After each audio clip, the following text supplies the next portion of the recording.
Desde el grupo Adelma en Ondayo os damos la bienvenida a un nuevo reportaje. En este caso nos sentamos a hablar con Marcos Diego Barquín, una persona que es muy querida aquí en Cantabria y nos va a contar pues todas las historias de lo que ha vivido en estos 20 años dedicados a la competición, muy vinculado en los últimos años a la marca y al modelo tan mítico como es el Porsche 911 GT3. Así que quedaros en este reportaje porque vais a descubrir muchas anécdotas que no conocíais. En primera persona, ¿quién es Marcos Diego Barquín? Pues nada, Marcos Diego es un chico muy de pueblo, como un sobao, de Ondayo de toda la vida y muy aficionado a todo lo que ruede y huela a gasolina desde muy pequeño, porque en Ondayo pues siempre se han vivido rallies, bien sea el Caja Cantabria, Rally Sprint, etcétera. Entonces, bueno, a mí la afición de las ruedas es desde muy pequeño, desde que tengo uso de razón. Motos, bicis, coches sobre todo, porque conduzco desde muy joven. A los 6-8 años ya andaba con cojines y revolviendo con coches por el aparcamiento, y bueno, siempre esas ganas de ir muy rápido, la velocidad y correr con todo lo que pescaba.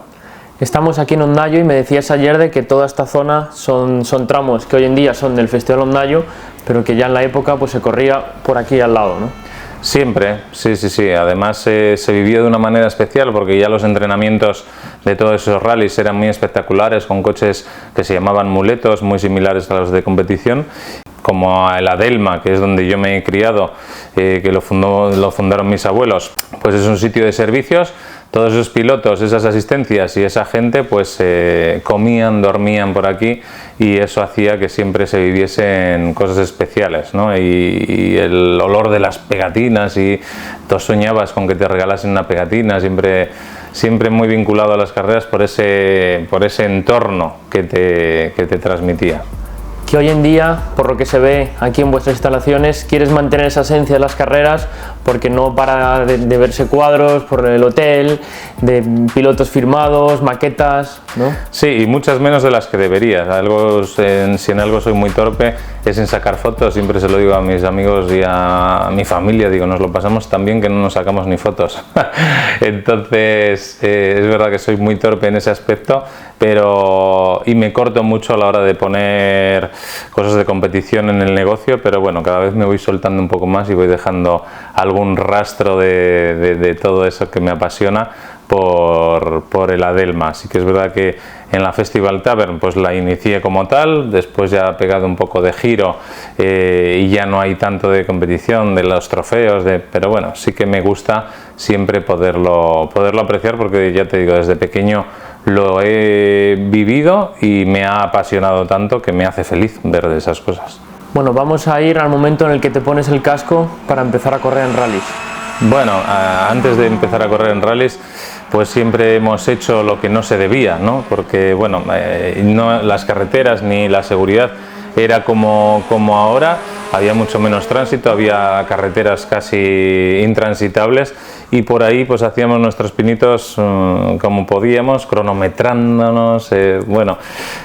Siempre he soñado con correr en rallies, era un sueño, y así lo fue. Con 19 años conseguí ponerme el casco y un mono de carreras, que realmente todavía siento ese gusanillo, la ilusión y lo feliz que me hizo, que fue en un Rally Sprint de Ondayo. Además, me resultó difícil poner el coche en salida porque para las verificaciones fallaron varias cosas en el vehículo, pero bueno, gracias a preparador en aquella ocasión y a la gente, pues conseguí ponerme en marcha con un 205 muy de serie.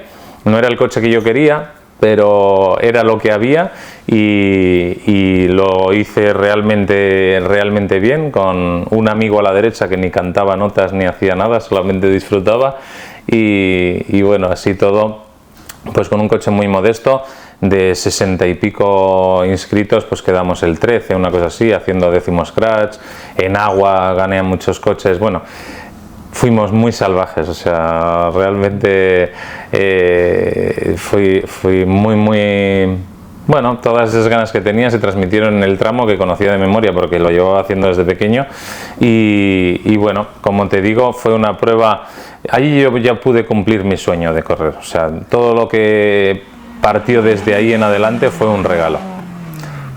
Empezaste con el 205 y luego pasaste a un Clio Sport.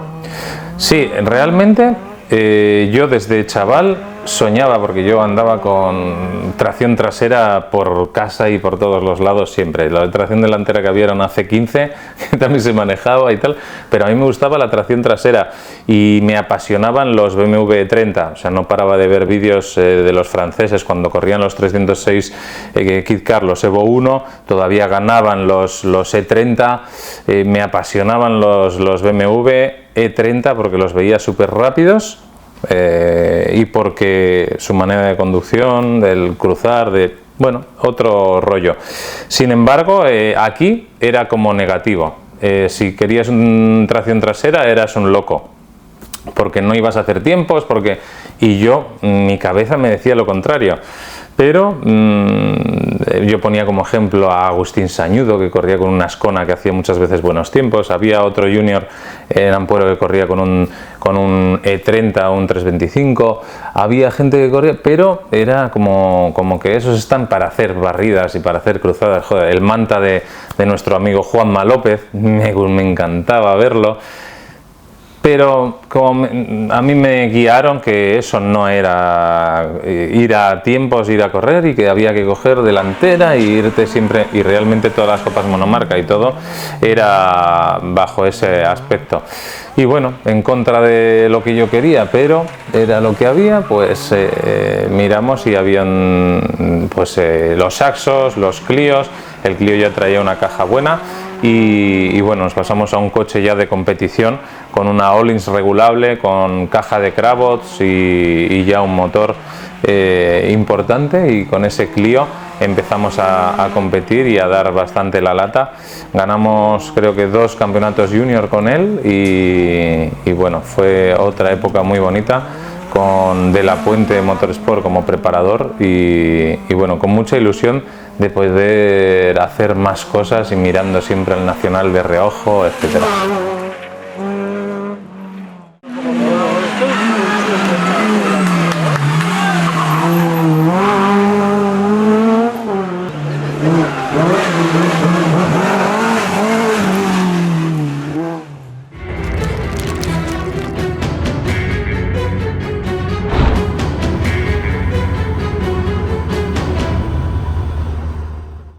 Me comentabas ayer de todos los coches que tuviste y casi uno por año, luego saltaste al 206. Sí, realmente desde el 2005, hicieron 20 años este año, tuvimos un coche por año, íbamos cambiando, ya a mitad de año íbamos pensando qué hacer. Sí que es verdad que el Clio le tuve 1 año y medio, después ya pasé a un 206 R3 que fue también una proyección muy grande para mí como piloto y fue un salto cualitativo en cuanto a velocidad, en cuanto a todo. Después ya tuve Subaru después del 206, tuve un Subaru 1 año, tuve otro Subaru otro año, después ya nos pasamos al Twingo. El Twingo hice 2 años de Copa de la Challenge en el Nacional, vendimos el Twingo y trajimos un BMW Compact que también era de locos, en la carrera, un Compact F2000 que a mí me chiflaban, y los vi por primera vez en vivo en una final francesa en Biarritz y bueno, pues lo mismo, ¿no? Cuando yo ya acabo la Copa Twingo digo, esto no es para mí, no es compatible ni con mi trabajo, ni con mi familia, ni con nada, voy a traer algo para disfrutar. Por fin me liberé y salí del armario y me fui a la tracción trasera, y como siempre hacían antes, estás loco, con esto no vas a hacer ni décimo, esto es solo para disfrutar, pero no es lo tuyo. Bueno, me presenté, de hecho cogí el coche, lo compré con Juanma, me llevé a Juanma López hasta Francia, fue un viaje apasionante. y de muchas conversaciones, y bueno, nos trajimos aquel aparato que me dieron una vuelta los franceses en agua en él, y era como, lo tenía mucho respeto por todo lo que me hablaban, lo guardé en casa y estuve más de 2 semanas sin tocar el coche por miedo, y nada, lo planté en la salida, rotulado en la salida del Royal Spring of Nayo, digo, esto se prueba en el tramo de casa. Y recuerdo todavía bueno, alguien conocido, no voy a dar el nombre por si les molesta, pero en la salida, en la asistencia antes de la salida me dicen, bueno, aquí ya te olvidas, ¿no?, del podium y te olvidas de todo. Pues sí, aquí nada, a pasarlo bien, a escuchar este motor, a disfrutar de la conducción y a ver lo que pasa. Y en el primer tramo recuerdo cruzar meta y dar un grito de felicidad, decir, esto sí es pilotar.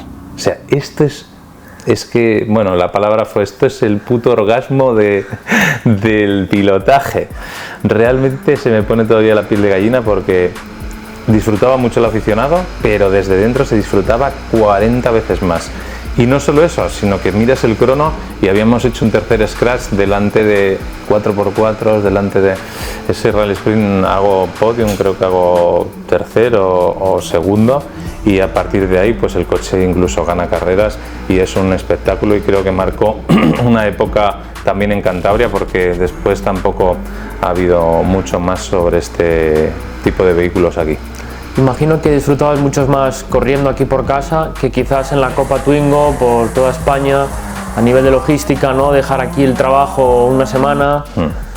A ver, correr la Copa Twingo ha sido una experiencia única.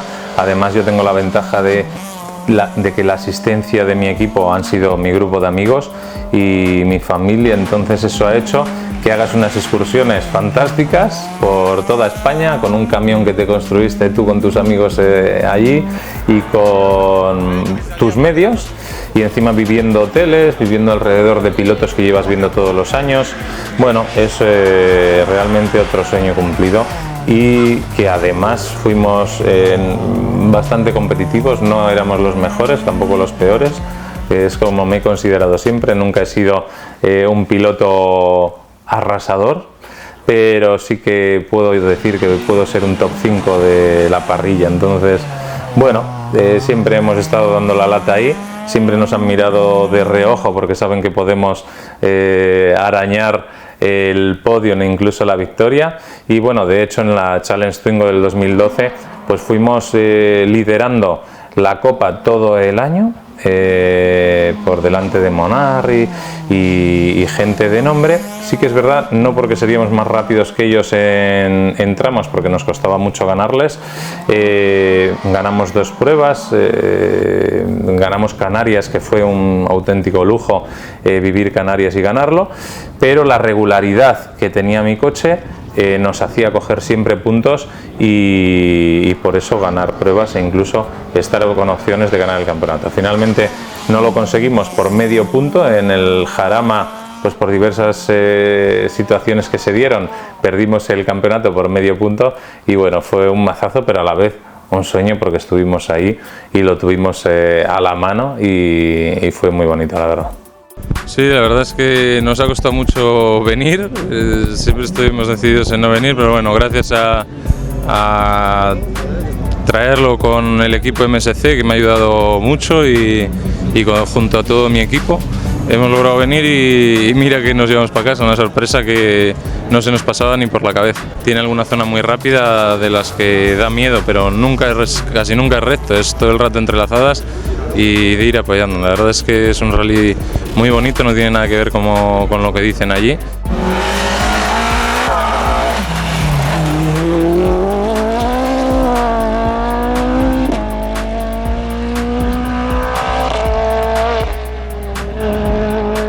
Quizás el BMW F2000 fue el mismo concepto de lo que tienes ahora, ¿no? Coche alemán, tracción trasera que gusta al público y un sonido espectacular. ¿Cómo fue montarse un Porsche 911? Bueno, sí que es verdad que es un cambio grande, ¿no? Pero cuando te da la sensación de que ya no puedes tirar más del BMW y que vas ya muy pasado y que siempre quieres más. En vez de montar un motor 6 cilindros en un F2000 que no era lo que yo quería, pues siempre mirábamos el Porsche, ¿no? Es otro sueño. Entonces, bueno, pues estuve varios años mirando Porsches, no salía la situación. Finalmente conseguimos traer un 2006 y realmente fue increíble. O sea, el sonido del Porsche, manejarlo. Yo recuerdo unos test en Guzparras que son muchos rasantes y tal, y el copiloto me dijo: tú creo que vas con exceso de confianza, ¿sabes? Porque realmente estábamos muy sueltos con el coche y con el tipo de conducción. Era un coche que había que tenerlo respeto, pero fue una locura. O sea, después corrí un Cantabria Infinita con él, hice un vídeo muy bonito que todavía está por las redes. El Porsche fue pues un escalón más en mi escalera de sueños. Y bueno, ahí sigo desde el 2017, ya son bastantes años con Porsche, si no es con uno es con otro, y no miro otra cosa. He probado R5, he probado Subaru, he probado mil cosas, pero después de probar Porsche, pues vale, no es el coche más competitivo, pero es el coche que más te transmite y que más satisfacciones te genera al acabar un tramo y al arrancarlo, y a lo que realmente me gusta desde pequeño, que es conducir, tracción trasera, correr, disfrutar pilotando cosas difíciles, y es lo que me sigue transmitiendo antes que cualquier resultado, que el resultado al final se va a olvidar. Dice: ¿quién ganó el año pasado en Guriezo? ¿Alguien se acuerda? Seguramente no, pero lo ganamos nosotros con un Porsche a una hilera de R5s por muy poco tiempo, muy pocos segundos, que se vivió muy al límite, tanto el aficionado como nosotros. Pero te quiero decir que el resultado ahí queda, lo que se queda, que son las sensaciones, y por eso sigo con Porsche y seguiré con cosas de ese tipo. ¿Y cómo se adapta el Porsche con una conducción muy peculiar a estas carreteras muchas veces mojadas, ¿no?, en lluvia? Pues la verdad es que muchas veces sorprende, y no solo a mí, sino al resto de pilotos e incluso a la afición, ¿no? Porque en agua hemos conseguido hacer cosas muy decentes y muy sorprendentes, y en tramos rotos lo mismo. Es un coche que te sorprende, y cuando vas a un rally sprint de Puente Nansa, por ejemplo, que es toda una carretera de 2 carriles muy tirada, y solapas una onboard nuestra con una onboard del R5 que queda cuarto, realmente no nos sacamos nada y vamos exactamente igual hasta 6 kilómetros. Y después, cuando empieza a revirarse y empieza la bajada y empieza a venir un poco más malo, es ahí cuando nosotros conseguimos ventaja. Entonces eso te hace que no sea una teoría lógica, pero realmente ocurre. Recuerdo tramos muy sucios en los que hemos estado por delante de R5, sin embargo no dábamos un duro porque se comportase así el coche. Entonces es un coche que la lógica no te da la cabeza para realmente lo que puede llegar a hacer. ¿Cuántas versiones has tenido de Porsche 911 GT3 desde el 17 hasta hoy en día? Pues bueno, tuvimos el 2006, que era el 3.6 de GT3, el primero de 997. Este le tuvimos 2017, 2018 y 2019. En el 20 trajimos, gracias a mi amigo Paquico, desaparecido hoy, que desde aquí, pues bueno, siempre le recordaremos, el coche de Avia, que era 997 2010, y este coche lo hemos tenido hasta fecha de hoy, que tenemos todavía hoy rotulado con Marchugir, con el diseño de Marlboro. Y trajimos ya en 2023 un 991, que es un 2016, que es el coche que se está ya estrenado en Castro, ahora se está repasando en Bélgica, no terminan de venir piezas que nos hacen falta y lo tenemos ahí parado, y todavía no he conseguido ir rápido con él. Entonces, pero bueno, pinta muy bien porque el coche ya trae controles, ya trae una leva que hace un cambio súper efectivo, y es otro coche, son otras dimensiones, tanto de vías como de... es una locura de coche, y bueno, esperemos poderlo disfrutar y avanzar con él. Entonces son 3 GT3 los que hay los que ha habido entre manos. ¿Qué nos comentas de uno de tus últimos copilotos, de Gabino Martínez? Pues qué te voy a decir, que es una persona con la cual cuando yo debuté ya estaba en las carreras, hice amistad con él pues bueno, entre las carreras, más con su hermano, trataba un poco más con José Manuel, ha ido avanzando el tiempo, conseguí después a raíz del tiempo contactar con él para ver si quería correr con nosotros. Desde el primer minuto pues se prestó, y qué te voy a decir, pues que es una persona fantástica, como amigo es un 10, como persona es un 10, como copiloto es un 10, y nos reímos muchísimo, que es al final de lo que se basa esto. Es un tío que merece la pena, y que, bueno, de la familia que escoges, se puede decir. Probaste recientemente un Skoda Rally 2, ¿qué te transmitió? Esto lo hice con Juan Lu, que es otro copiloto que puede decir exactamente lo mismo, aunque sea un polo opuesto a Gaby, pero es otro 10 de persona, y sigue siendo pues otra parte de la familia que escoges, y bueno, no puedo tener más suerte en eso, ¿no? En la gente que te rodea, que al final es lo que cuenta. Y bueno, probé un R5, un Skoda, llevaba tiempo intentándolo probar, pero bueno, se dio la condición, dije venga, para Cobreces, y fui donde Víctor Pérez, digo, si pruebo tiene que ser lo último, porque ya había probado un DS3 R5, pero que estaba sin probar, de Jaime, el hombre de la flor. No me fue nada bien porque no estaba a mi gusto el coche, pero bueno, el coche no es que sería malo, sino que no estaba a mi gusto, y lo pasé bastante mal con esos reglajes, y me fui al Skoda a lo último, ¿no? A lo mejor, y lo que estaba corriendo de lo último. ¿De qué me di cuenta? Pues que son coches construidos con una ingeniería salvaje para hacer tiempos, pero no para transmitir pilotaje. Lo que yo vi es que cuando terminas un tramo, con el Porsche dices, les he tenido que dar un minuto. Sin embargo, te le han dado ellos. Cuando acabas con el R5 dicen, me han tenido que dar un minuto. Sin embargo, estás en tiempos y les has ganado. Y no te das cuenta cómo, ¿sabes? Entonces, terminé el rally y dije, si yo tengo que seguir corriendo con un R5, no voy a invertir ni tiempo ni dinero. No vuelvo a correr, porque no me transmitía absolutamente nada. Satisfacción, sí, porque a la primera de cambio, nada más coger el coche, consigo estar con todos los gallos, que son Mora, que son Dani Peña, Surayen se iba, era Cobreces en su casa, y Surayen está muy fuerte, como ya podéis ver, ¿no? Pero estaba con ellos, había ganado Tramalón, que era un tramo bueno, es el mítico, ¿no? Sin embargo, es la única satisfacción que me quedó, y eso, como te digo, no me paga el pato para seguir por ese camino. Marcos, otras de tus grandes facetas es el Rally Festival Ondayo, que eres un poco el encargado de guiar a todos para que sea un éxito, ¿no? Bueno, sí, el encargado, el botones. Al final estoy para todo, ¿no? Para recoger la basura y para decir si se hace o no se hace, si nos metemos en el lío otra vez o no, o qué. Bueno, me cayó en las manos un poco por casualidad. Primero estaba pues apoyando a la organización, y terminó por circunstancias varias anulándose. Hablé de mediador con las partes, no se ponían de acuerdo, y me ofrecí a llevarlo a cabo. Así acabó en mis manos, y bueno, pues ahí sí que creo que ha ido creciendo a unos niveles estratosféricos, pero también tiene su riesgo en cuanto al golpe que te puedes dar, ¿no? Pero bueno, seguimos contentos.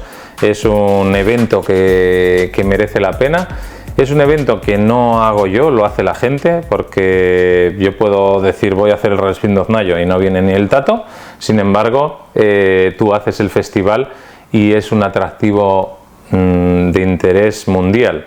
Entonces lo hace los pilotos, lo hace la afición, y yo solamente pongo allí la moneda al aire. Muy satisfactorio, porque hay muchísima gente que tengo alrededor que te apoya y da todo para poderlo llevar a cabo y para lo que necesites, y bueno, con ganas ya de poner en marcha 2026, que desde que acabó 2025 sigo mirando de reojo y haciendo cosas con ello, pero todavía no está en marcha como debe. Así que nada, pronto a ver si podemos dar una fecha y empezar a mover ya el Festival 2026, que quiero que sea una realidad.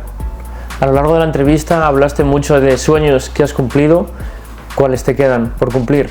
La verdad es que ya he cumplido muchísimos más sueños de los que me imaginé desde pequeño, pero muchísimos más en todos los aspectos de la vida, en los negocios, en los rallies, en la familia. Tengo 5 hijos maravillosos,